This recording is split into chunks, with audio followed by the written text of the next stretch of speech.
اللہ اکبر کہہ رہے ہیں، بندوں کا خیال تھا نماز لیٹ کرانی ہے۔ نے فٹافٹ حضرت علی سے کہا کہ حضور ذرا وہ جانور تو بتائیے گا کتنے ہیں جو انڈے دیتے ہیں، اور ذرا وہ بھی بتائیے گا جو بچے دیتے ہیں۔ یہ ذرا آپ کتنے کو بندہ جانور گنے، آہستہ آہستہ بندہ شمار کرے، ہو بکری جو ہے وہ بچہ دیتی ہے، مرغی انڈا دیتی ہے، اور گائیں جو ہے وہ بچہ دیتی ہے، اور بطخ جو ہے وہ انڈا دیتی ہے۔ بندہ تو یہ گننے لگ جائے تو حضرت علی شیر خدا یہاں ہاتھ ہیں، فرمانے لگے گھر جا کے گن لینا، موٹی سی بات بتاتا ہوں، جن جانوروں کے کان باہر ہوتے ہیں وہ بچے دیتے ہیں، جن کے اندر ہوتے ہیں وہ انڈے دیتے ہیں۔ اللہ اکبر، نماز کی نیت باندھ لی، تم گننا گھر جا کے۔ موٹی سی بات بتا دیتا ہوں، وہ صاحب کہتے ہیں میں حضرت علی رضی اللہ تعالیٰ عنہ کو جانے آیا تھا، میں خود بڑا الجھ گیا۔ ہمیں لوگ اشتعال ہی بڑا دلاتے ہیں۔ میرے رسول کریم صلی اللہ علیہ وسلم کا کمال یہ ہے کہ رسول پاک کو کبھی اشتعال نہیں آیا، اور بھائی حضور کو کبھی اشتعال بول کے بتائیے، اشتعال چھوڑ دو، ہم محتاج ہیں نبی پاک کے، ہم نے جو سیکھنا ہے اپنے نبی سے سیکھنا ہے۔ وہ اگر زندگی میں آپ نے اشتعال چھوڑ دیا، بہت سارے لوگ دانہ پھینکنے آتے ہیں اور پھینک کے چلے جاتے ہیں، ہم پیچھے سے لڑتے رہتے ہیں۔ اگر آپ اشتعال چھوڑ جائیں، دیکھو حضور کے میلاد پر میں نے کیا بات چھیڑی ہے، بڑی ضروری سمجھی ہے تو چھیڑی ہے۔ نبی پاک کو نا اپنے دادا سے بڑا پیار ہے، بڑا دادا سے، والد سے تو ہوتا ہی ہے، ماں سے تو ہوتا ہی، حضور کو اپنے دادا سے۔ بخاری شریف میں حدیث ہے، جناب ابو سفیان رضی اللہ تعالیٰ عنہ حدیث کے راوی ہیں، فرماتے ایک جنگ میں حضور کے ساتھ تھا فتح مکہ کے بعد، تو کافروں نے بڑا شدید حملہ سامنے سے کر دیا۔ فرماتے ہیں جب انہوں نے شدید حملہ کیا تو مسلمان تھوڑے پیچھے ہٹے، ارادہ یہ تھا کہ نئی منصوبہ بندی کے ساتھ آگے بڑھیں گے۔ کہتے میں نے نبی پاک صلی اللہ علیہ وسلم کے گھوڑے کی لگام تھامی ہوئی تھی، صحابہ پیچھے ہٹے پر حضور نہیں پیچھے ہٹے اور آگے بڑھے، تو میں نے کہا یا رسول اللہ سب لوگ پیچھے ہٹ رہے ہیں، ذرا پیچھے ہٹ کے نئی حکمت عملی، نئی تازگی ساکھ کے ساتھ وار کریں گے تاکہ مقابلہ کر سکے۔ تو جنگ کا موقع ہے، جنگ کا وقت ہے، اور حضور وہاں نعرہ کیا لگاتے ہیں، فرمایا پیچھے نہیں ہٹنا، کیوں؟ انا النبی لا کاذب، انا ابن عبد المطلب لا کاذب، فرمایا پیچھے نہیں ہٹنا ہے۔ ایک تو اس لیے نہیں ہٹنا کہ میں نبی ہوں اور یہ بھی سچ ہے، اور اس لیے بھی پیچھے نہیں ہٹنا کہ میں کوئی معمولی آدمی نہیں، میں عبد المطلب کا پوتا ہوں۔ اب پیچھے ہٹنا، کتنی دلچسپی ہے اپنے دادا کے ساتھ، کتنا پیار ہے۔ ضروری نہیں دادا پی ایچ ڈی ہو تو پھر ہی پیار کیا جائے، یہ بھی ضروری نہیں کہ دادا کروڑ پتی ہو تو پھر بھی پیار کیا جائے، یا دادا پیر ہو، صوفی ہو، عالم ہو تو پھر ہی پیار کیا جائے۔ ماں باپ تو ماں باپ ہی ہوتے ہیں، ماں باپ تو ماں باپ ہوتے ہیں۔ مجھ سے کوئی کہے میں اپنی اماں پہ 6 جلدوں میں کتاب لکھ سکتا ہوں، میں ذمہ داری سے کہہ رہا ہوں، وضو کے ساتھ بیٹھو، اگر کبھی اللہ مجھے موقع دے تو میں کئی جلدوں میں اپنے والد پر کتاب لکھ سکتا ہوں۔ یہ ضروری تو نہیں کہ ماں باپ پڑھے لکھے ہوں تو پھر ہی ان پہ لکھا جا سکتا ہے۔ ماں اگر اپلے بھی تھاپتی ہو نا، اسے الف با تا سا نہ بھی دیکھ کے پڑھنا آتا ہو تو بیٹے سے پیار کتنا کرنا ہے یہ اسے آتا ہوتا ہے، یہ اللہ اسے دے کے بھیجتا ہے، اس کے لیے کسی پی ایچ ڈی کی ضرورت، یہ اسے پتہ ہوتا ہے، یہ اللہ تعالیٰ اس کے سینے میں پہلے اتارتا ہے۔ نبی پاک صلی اللہ علیہ وسلم کو بڑا پیار، انا ابن عبد المطلب، اور میں کوئی معمولی آدمی نہیں، میں عبد المطلب کا پوتا ہوں۔ یہ جنگوں میں حضور اعلان کرتے۔ اب دوسری کتاب دیکھی الوفا شریف میں اور شفا شریف میں حدیث ہے، حضرت عمر فاروق راوی فرماتے میں کھڑا تھا، یہودیوں کا ایک بہت بڑا عالم ہے، زید بن دسنا اس کا نام ہے، حضرت بلال حبشی رضی اللہ تعالیٰ عنہ فرماتے ہیں کہ جب کہیں ضرورت پڑتی تھی تو ہم لوگوں سے قرضہ لیتے تھے، وہ ایک دن مجھے کہنے لگا مجھ سے قرضہ لے لیا کرو، میرے پاس پیسے پڑے ہوتے ہیں، میں نے اس سے قرضہ لے لیا نبی پاک صلی اللہ علیہ وسلم کے مہمانوں کے لیے، کیونکہ میری ذمہ داری تھی مہمانوں کی دیکھ بھال۔ آپ فرماتے ہیں کہ ابھی اس کے حضرت عمر فرماتے ہیں کہ وعدے میں 3 دن باقی تھے، میں حضور کے ساتھ تھا، وہ عالم تھا یہودیوں کا، تورات جانتا تھا، تو چوک میں اس نے کھڑا کر لیا اور کھڑا کر کے کہنے لگا نبی کریم صلی اللہ علیہ وسلم سے کہ میرے پیسے دے۔ تو حضور صلی اللہ علیہ وسلم نے فرمایا کہ ابھی تو 3 دن باقی ہیں وعدے میں، انشاءاللہ وعدے پہ دے دیں گے۔ میں نے جو مضمون چھیڑا ہے وہ میں نے مکمل کرنا ہے، آپ میری بات پہ توجہ کرنا۔ میں کہہ چکا ہوں کہ حضور کو دادا سے بڑا ہی پیار ہے۔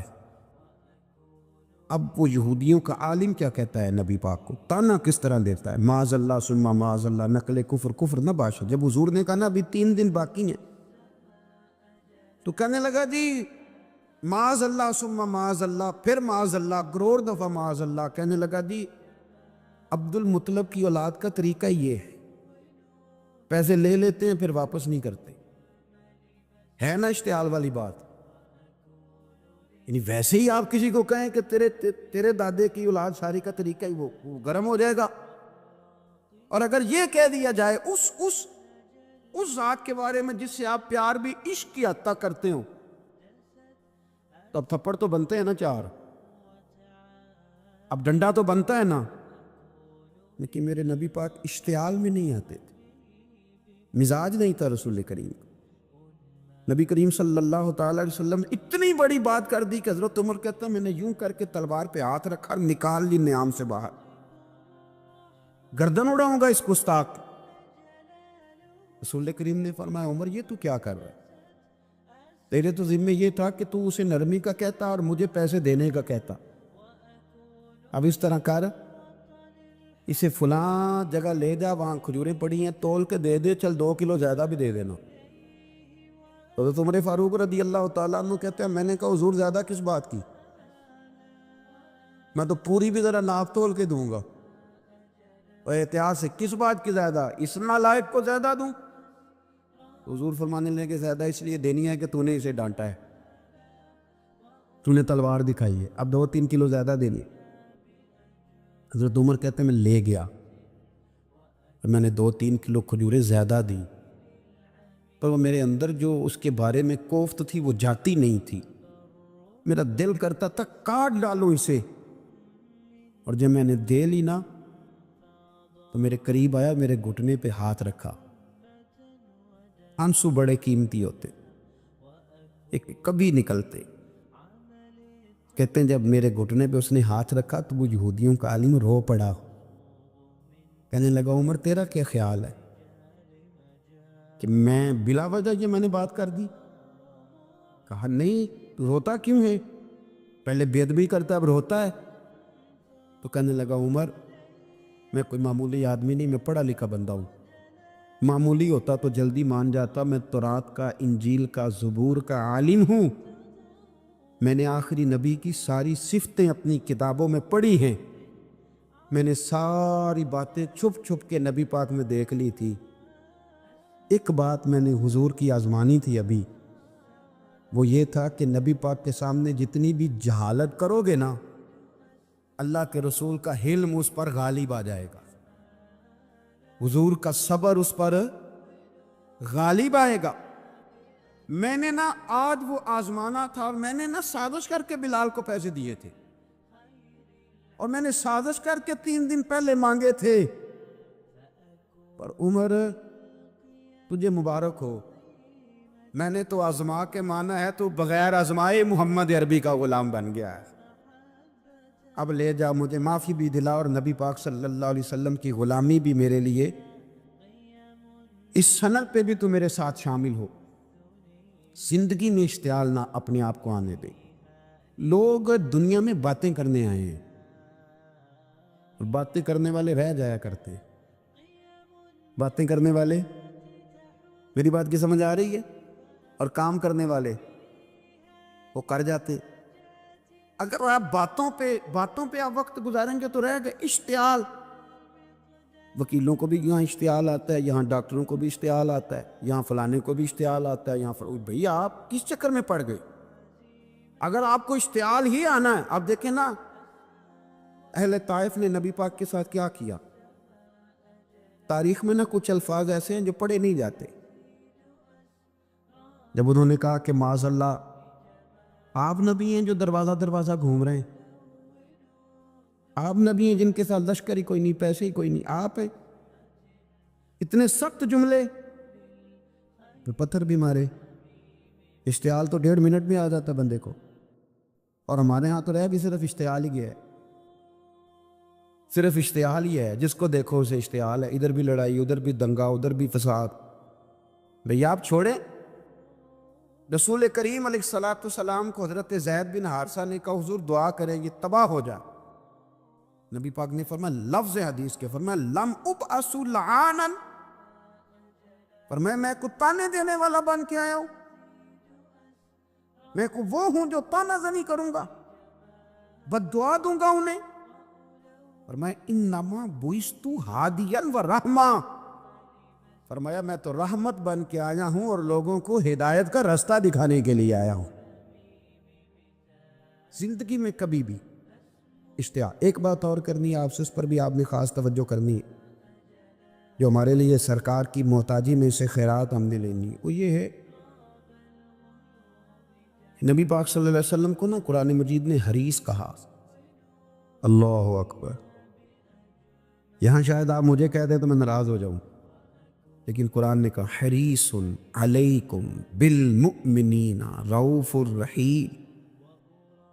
اللہ کرے کہ ہم قرآن کے الفاظ پر غور کریں۔ حریص علیکم، اے میرے محبوب کے غلاموں، نبی پاک صلی اللہ علیہ وسلم نا تم پر حریص ہیں، یعنی تمہاری بھلائی چاہنے میں جلدی کرتے، تمہاری بھلائی چاہنے میں۔ یہ ایسے الفاظ ہیں کہ اس سے بڑھ کر میں ان کا معنی نہیں کر سکتا۔ اگرچہ علماء تفسیر نے حریص علیکم کے کئی معنی بیان فرمایا محبوب کو جلدی ہے۔ بیٹا بھی اماں سے کہتا ہے اماں آہستہ آہستہ ہی میری ترقی ہوگی نا۔ اب مرید بھی پیر صاحب سے کہتا ہے حضرت صاحب ہوں میں شروع کرتے لئیے سویرے اٹھتے پہنا تے اے میں ہولی ہولی کر کے داڑھی، مجھے تو خیر بہت سارے کہتے ہیں، اس لیے ایک میرے سنگی ہیں اللہ تعالیٰ انہیں جزائے خیر دے، وہ جنوبی پنجاب سے ہیں تو وہ سرائکی ہیں۔ اب ہمیں اللہ نے یہ اعزاز دیا ہوتا ہے کہ ہمارے پاس ہر زبان کا بندہ ہوتا ہے، اس لیے کئی دفعہ اپنی زبان بھی گڈ مڈ ہو جاتی ہے، کیونکہ سب سے بات کرنی ہوتی ہے نا جی۔ تو مجھے کہنے لگے ایک دن فون کر کے پیر صاحب مبارک ہو گئے۔ میں نے کہا جی خیر مبارک، کیا ہوا؟ کہنے میں ان چھوٹی چھوٹی داڑھی رکھ لئی اللہ دے فضل نہ۔ میں کہا چلو میں تیری مبارک قبول کتی تو مہربانی کری انہوں کھاد شاد باندھا رہی تاکہ تھوڑی بڑی بھی ہو ہی جائے، یہ مبارک ہوئے۔ میں چھوٹی چھوٹی، میں کہا چلو اللہ کریم خیر کرے گا بڑی بھی ہو جائے، حالانکہ داڑھی کا کوئی وزن ہی نہیں ہوتا، کیوں ہوتا ہے نہ چھوٹی کا نہ بڑی کا، اللہ سمجھنے کی توفیق عطا فرمائے۔ باہر کا جو بات عرض کرنی ہے اس کی طرف آتا ہوں آپ حضرات سے۔ حریص علیکم، بھئی ہر بندہ کہتا ہے میں آہستہ آہستہ چلوں گا، لیکن نبی پاک صلی اللہ تعالیٰ علیہ وسلم نے شوق رکھتے میری امت کو جلدی سے خیر ملے، جلدی سے۔ آپ دیکھیں نا ہم نے نا اصل میں سنی تقریریں، سنانے والوں نے سنا دیں، بس وہ ٹھیک ہے ایک نظام ہے، لیکن کبھی کبھی نا ہم الجھ جاتے ہیں، اڑ جاتے ہیں کہ یار ایسے بھی ہوتا ہے۔ نبی پاک جلدی کرتے ہیں اپنی امت کو خیر دینے میں، جلدی۔ حضرت ابو ہریرہ نے حافظہ مانگا تو فٹافٹ دیا حضور۔ حضرت جابر بن عبداللہ نے کہا حضور گھر میں غربت ہے تو فرمایا یہ کلو لے جا، کھول کے نہ دیکھنا کھجورے، کھاتا رہنا ختم کوئی نہیں ہوگا۔ جس نے جو مانگا نا جو ذرا جلدی کر، مرنا ہے پھر قبر میں جانا ہے، پھر قیامت تک قبر میں لیٹنا ہے، پھر قبر سے اٹھنا ہے۔ وَإِذَا الْقُبُورُ بُعْثِرَتْ عَلِمَتْ نَفْسٌ مَا قَدَّمَتْ وَأَخَّرَتْ، پھر وہاں سے اٹھ کے حساب دینا ہے، حساب کے بعد جنت دوزخ کا فیصلہ ہونا ہے۔ اور میرے نبی پاک صلی اللہ علیہ وسلم کو بڑا شوق ہے امت جلدی جلدی جنت میں جائے، لہذا فرمایا ابو بکر تو بھی جنتی ہے۔ حضور وہ قبر، وہ اٹھنا، وہ حساب کتاب، فرمایا میں جانوں اللہ جانے۔ عمر تو بھی جنتی ہے، عثمان بھی جنتی ہے، علی بھی جنتی ہے، طلحہ بھی جنتی ہے، زبیر بن عوام بھی جنتی ہے، طلحہ بن عبید اللہ بھی جنتی۔ 10 بندوں کو نہ کھڑے کھڑے جنت۔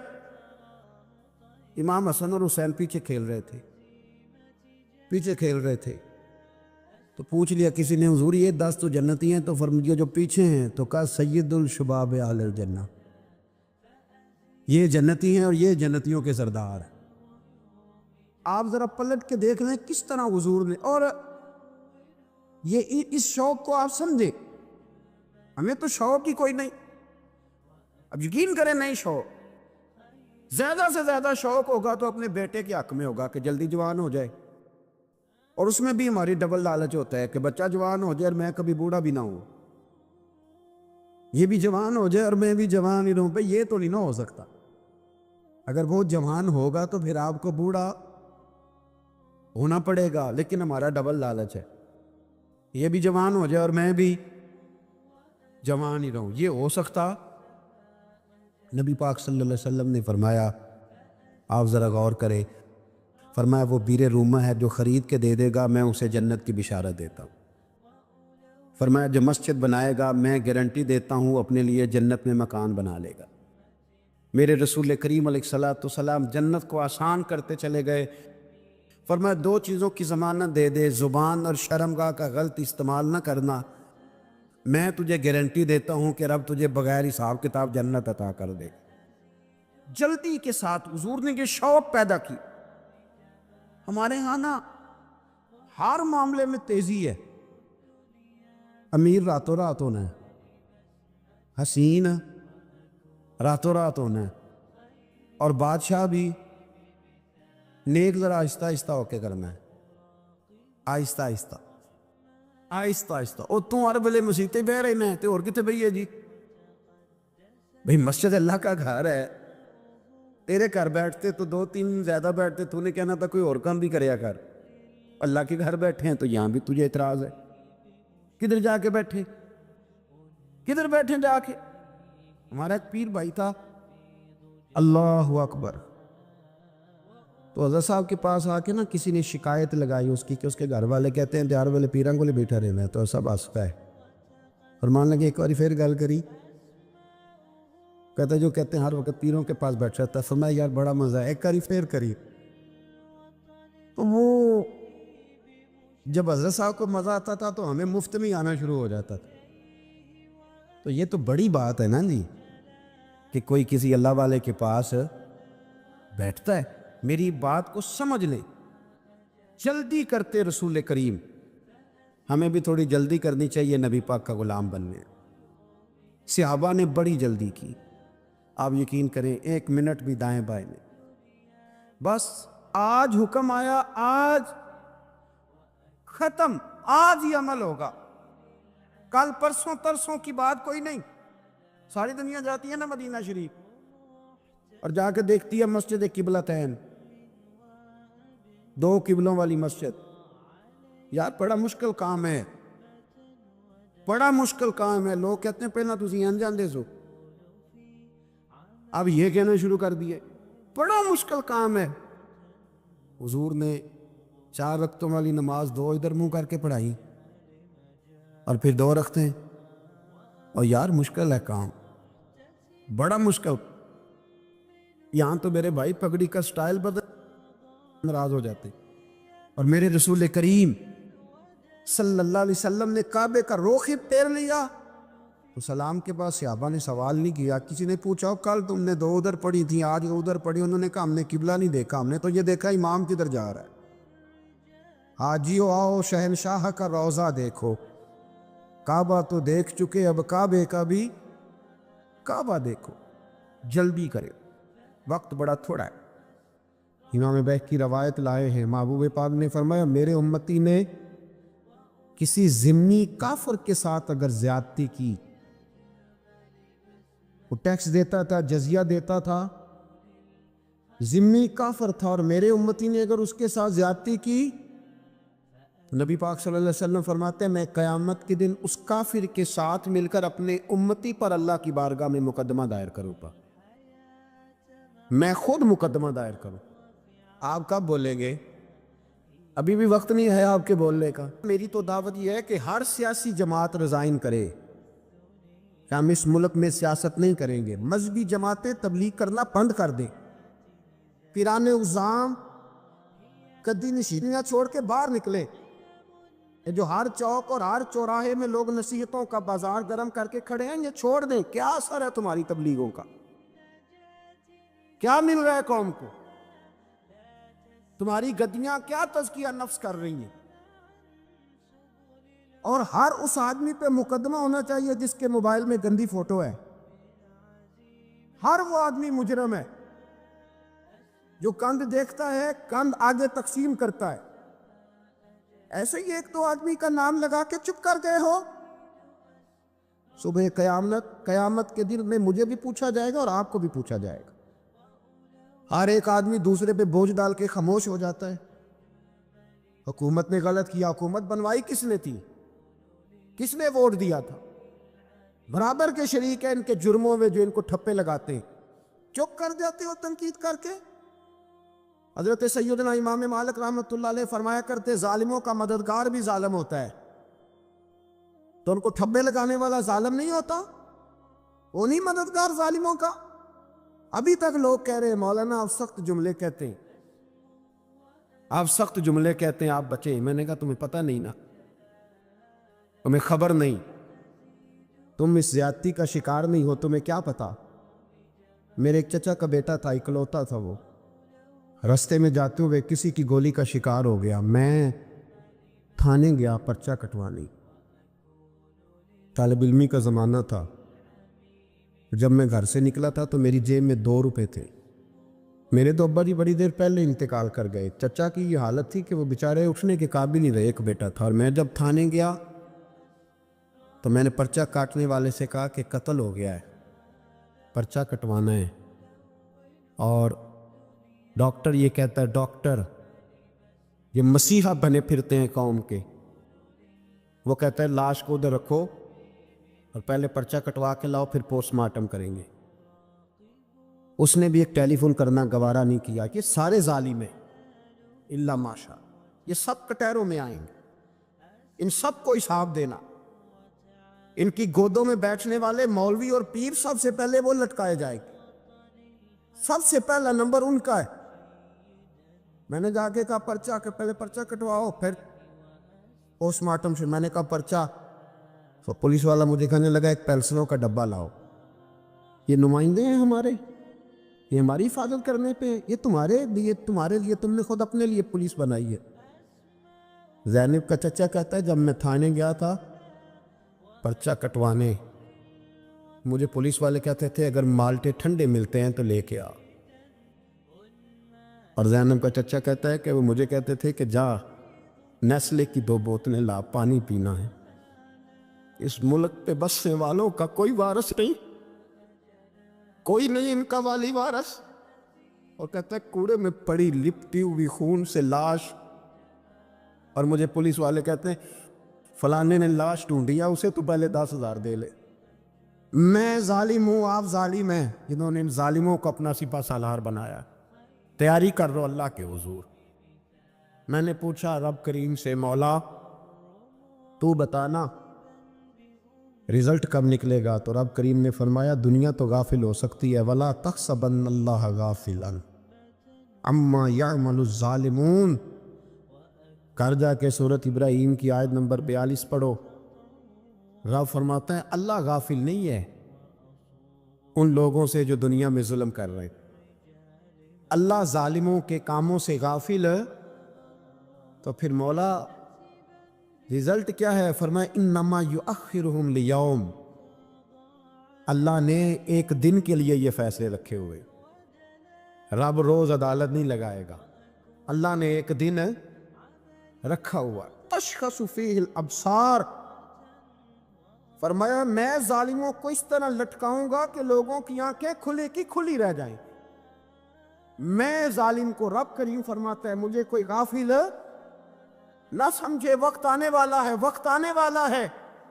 حضرت وہب ابن منبہ رحمۃ اللہ تعالی علیہ فرماتے، آپ فرماتے بنی اسرائیل کے اندر ایک بادشاہ بڑا ظالم تھا. اس نے محل تعمیر کرنا شروع کر لیا. محل بن رہا ہے، محل کے بیچ ایک جھونپڑی آ گئی، کٹیا ایک بوڑھی عورت کی. تو بادشاہ نے اس بی بی سے کہا کہ یہ کٹیا، یہ جھونپڑی دے دو، میرے محل کا نقشہ خراب ہوتا ہے. بوڑھی کہنے لگی میں بیوہ بھی ہوں، بے اولاد بھی ہوں.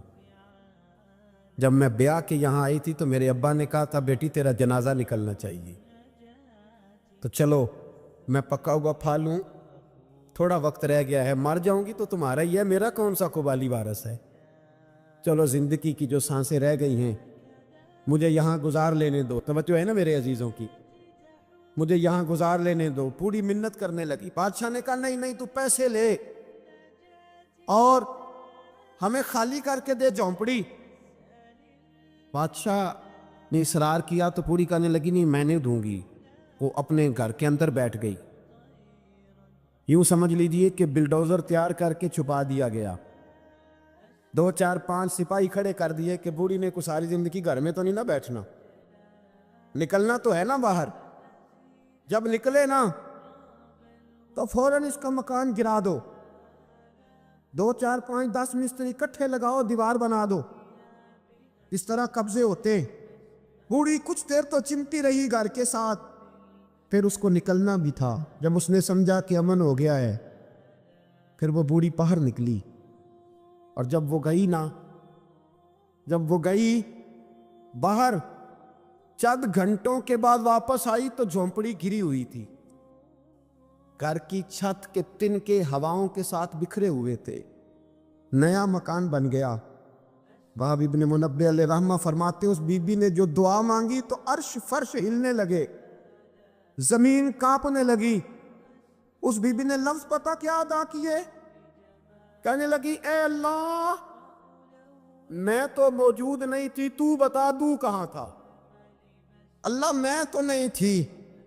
زینب کی اماں بھی پوچھتی ہے اللہ میں تو نہیں تھی، تو موجود تھا نا. تو عرش کا مالک کہتا میں ہلا دوں گا. ذرا ان علماء کو، مشائخ کو، ان ارباب اقتدار کو دیکھ لینے دو، میری ڈھیل ہے، میں انہیں ہلا دوں گا. کہتی اللہ میں تو نہیں تھی، تو کہاں تھا، تو بتا.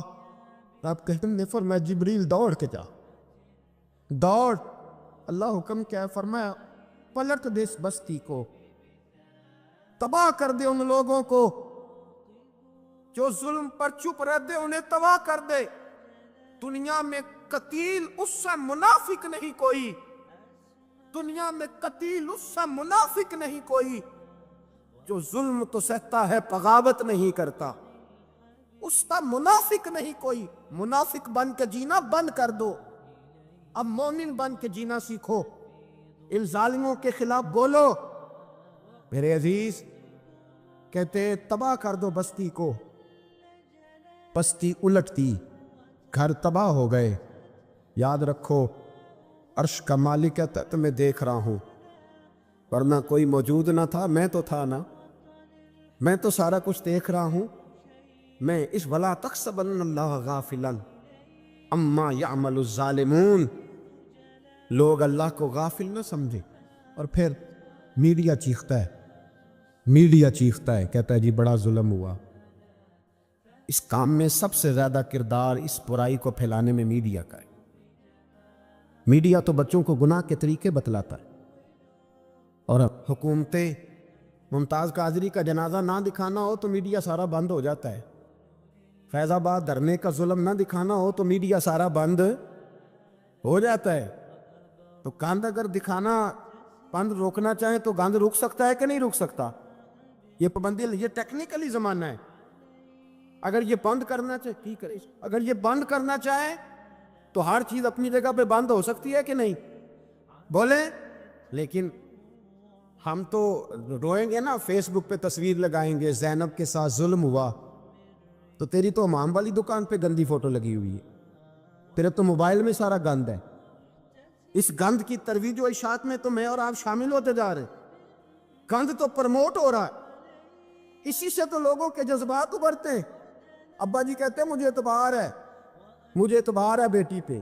یہ کیا تماشا ہوا اعتبار کا؟ یہ کیا بات ہوئی؟ اعتبار کس کو کہتے ہیں؟ حضرت جنید بغدادی رحمۃ اللہ تعالی علیہ، آپ سے کسی نے پوچھا، میں تھوڑے دن پہلے، مجھے گجرات یونیورسٹی کے کچھ طالب علموں نے دعوت دی، کچھ اساتذہ نے کہا کہ یہاں سیرت سیمینار ہے، آپ آئیں۔ سیالکوٹ میں جو کیمپس ہے، میں وہاں جب پہنچا تو میں نے کہا یار یہ صرف لڑکے ہونے چاہیے۔ کہنے لگے اتنے اتنے بولے مولوی تقریر کرتے ہیں لڑکیوں میں، تو آپ، تو میں نے کہا یار مجھے دکھیا نو سمجھ لو، پرانے خیالات کا ہوں، اور ویسے بھی میرے لیے مولوی حجت نہیں، میرے لیے رسول اللہ کا دین حجت ہے، تو آپ پردہ کرائیں۔ خیر انہوں نے مہربانی کی، کوئی پارٹیشن ہو گئی۔ جب میں پہنچا تو شاید 1.5 منٹ لگا ہو مجھے گیٹ سے ہال میں جانے تک، لیکن وہاں جو بچے اور بچیوں کا میں نے حال دیکھا تو میں دعا مانگ رہا تھا، اے اللہ تو اس قوم پہ فضل فرما، اس قوم پہ۔ ابا جی کہتے ہیں مجھے اعتمار ہے۔ نابینا سے ابھی عبداللہ ابن مکتوم رضی اللہ تعالی، وہ آئے ہیں تو نبی پاک صلی اللہ علیہ وسلم نے فرمایا عائشہ پردہ کر لو، تیرے گھر میں بسنے والی بی بی سید عائشہ سے بھی پاک ہے، تیری بیٹی حضرت عائشہ صدیقہ سے بھی زیادہ حرمت والی ہے۔ نبی پاک نے فرمایا عائشہ پردہ کرو، حضور وہ نابینا ہے۔ فرمایا تمہیں تو نظر آ رہا ہے نا، تیرا اعتبار یہاں سے بھی زیادہ بڑھ گیا ہے۔ حضرت جنید بغدادی سے کہا حضور ہمیں قرآن شریف پڑھا دیں۔ آپ نے فرمایا درمیان میں عورتیں پردہ ڈالیں پھر پڑھاؤں گا۔ کہا حضور قرآن پاک ہی پڑھانا ہے؟ حضرت جنید فرمانے لگے پڑھانے والے حسن بصری ہو اور پڑھنے والی رابعہ بصری ہو اور درمیان میں قرآن پڑھا ہو، پھر بھی میں انہیں بغیر پردے کے پڑھنے کی اجازت نہیں دیتا۔ یہاں تو حال ہی کوئی نہیں، اس کاند کو روز پرموٹ کرتے ہو، نوجوانوں کے جذبات بکھرتے ہیں اور بپھرتے ہیں، اور پھر اس کے بعد کہتے ہو کہ آگ نہ لگے۔ یہ کیسے ہو سکتا ہے؟ تم نے خود آگ لگائی ہے چمن میں اپنے، بے سبب گردش ایام کو الزام نہ دو، تم نے خود نور کا ظلمت سے کیا ہے سودا، کر کے توہین سحر شام کو الزام نہ دو۔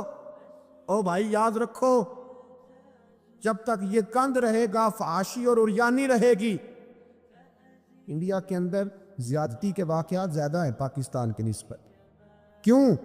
اس لیے کہ گند زیادہ ہے، فحاشی اور عریانی۔ اسلام نے تو نظر تک پر پابندی لگا دی، کہا اپنی نظر بھی مومن جھکا کے رکھے، جو چیزیں سبب بن سکتی ہیں ان پر بھی پابندی لگا کے رکھے۔ ہم توجہ ہی نہیں کرتے، خیال ہی نہیں ہے، اس کو پرموٹ کیا جاتا ہے۔ اور سب سے دوسری بڑی وجہ یہ ہے کہ مجرم کو سزا نہیں ملتی۔ مجرم کو سزا، بولیے، وہ چھوٹ گیا نا سر عام ایک بڑے آدمی کا بیٹا قتل کرنے والا، چھوٹ گیا نا، وہ جس نے سر عام ایک سپاہی کانسٹیبل کو کچل دیا تھا، وہ بچ گیا نا، آ گیا نا باہر۔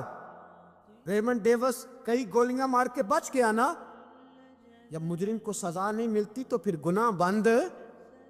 میرے رسول پاک صلی اللہ علیہ وسلم نے قانون دیا، قانون، ایک عورت نے چوری کی، اس کے حضرت سیدنا اسامہ بن زید حضور کے محبوب صحابی سفارشی بن کے آئے، حضور تھوڑی لچک دے دے۔ نبی پاک نے فرمایا سنو، میری بیٹی فاطمہ بھی چوری کرتی تو میں ہاتھ کاٹ دیتا۔ مجرم کے لیے سزا ضروری ہے، مجرموں کو سزا ملے گی تو حالات بہتر ہوں گے۔ کہتے ہیں سر عام پھانسی لگاؤ، کہتے ہیں قانون میں گنجائش نہیں۔ تمہارے لیے قانون روز بدل جاتا ہے۔ جب مطالبہ کیا گیا نا کہ سر عام جاگ رہے ہیں آپ لوگ، کیسے ہو گئے جی؟ چلے میں دعا کرتا ہوں اللہ کرے میری قوم جاگ جائے، آمین تو کہہ دیں، اللہ کرے آپ لوگ جاگ جائیں اور جاگتے رہیں۔ اعلیٰ حضرت نے فرمایا تھا، مشورہ دیا تھا، سونا جنگل رات اندھیری چھائی بدلی کالی ہے، سونے والوں جاگتے رہنا کیونکہ چوروں کی رکھوالی ہے۔ سونا جنگل رات اندھیری چھائی بدلی کالی ہے، سونے والوں جاگتے رہنا، چوروں کی رکھوالی ہے۔ کہا گیا سرے عام پھانسی دو، تو کہنے لگے آئین میں گنجائش نہیں چوک میں پھانسی دینے کی، اور تمہاری ضرورت پڑے تو آئین میں ترمیم ہو جاتی ہے، تو آج زینب کو ضرورت پڑی ہے تو کیوں ترمیم نہیں ہو سکتی؟ آج ایک غریب مظلوم ماں کو ضرورت پڑی ہے تو ترمیم کیوں نہیں ہو سکتی؟ انہیں چوک میں پھانسی دو، انہیں لٹکاؤ، انہیں کاٹ کر کتوں کے آگے ڈالو، تاکہ ہر ایک کی بیٹی محفوظ رہ سکے۔ اور وہ زینب کسی اور کی بیٹی نہیں، وہ میری بیٹی ہے، وہ میری بیٹی ہے۔ کبھی 6 سال کی بیٹی سینے پہ لٹا نا، اور پھر اس باپ کا درد محسوس کر، مجھے اندازہ ہو کہ بیٹی تو بیٹی ہوتی ہے۔ حاتم تائی کی بیٹی ننگے سر دربار رسالت پہ آئی تو میرے نبی پاک نے چادر دی۔ سلمان فارسی کہنے لگے سنیا کافر کی بیٹی ہے، تیری پاک چادر ہے، میں اپنی نہ دے دوں؟ تو حضور نے فرمایا سلمان چپ کر جا، بیٹیاں سانجھی ہوتی، بیٹیاں سانجھی ہوتی ہیں، چپ کر۔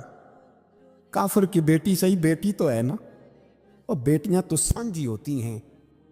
یہاں اتنا ظلم اور اتنا حشر ہو گیا، اور کہتے ہیں پتہ نہیں چلا، دیکھتے ہیں، کرتے ہیں، سنتے ہیں۔ یاد رکھو، اب بھی سمجھ جاؤ، اے اللہ اس اجتماع میں تیری بارگاہ میں دعا کرتے خداوندہ ساری بیٹیوں کو حفاظت کا پردہ عطا فرما، اللہ سب کے لیے حفاظت کے پردے نصیب فرما۔